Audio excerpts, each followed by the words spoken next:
This last video tries to answer the question, why a line? Specifically, if I give you something of the form y is equal to mx plus b, so like the one below, where m is going to be a constant number and b will also be a constant number, why does this make a line?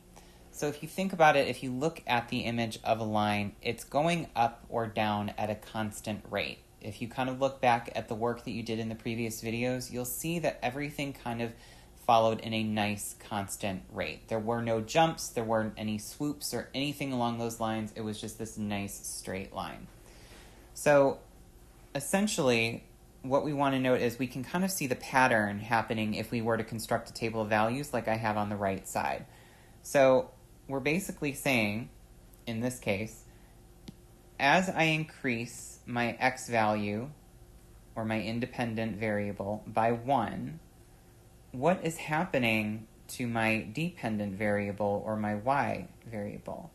So hopefully what we're kind of seeing here is that between, say, 6.5 to 7, I went up by 1/2.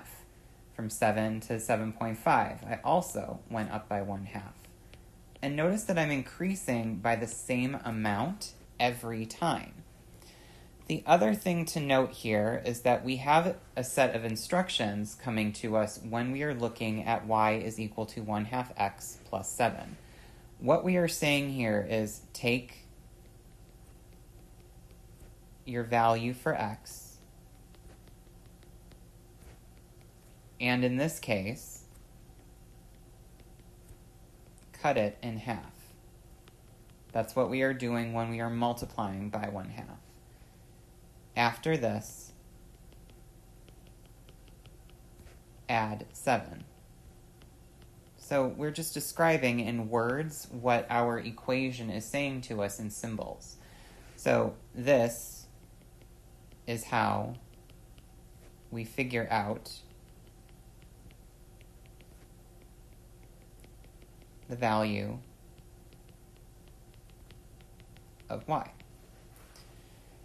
So again, what I mainly want you to note here is that you have a set of instructions on, in this case, the right-hand side. And also when we look at this either in a graph or in a table form, we are noticing that everything has a really set constant pattern. Everything is, in this case, for the y values, is increasing by 1/2 when we increase our x values by 1.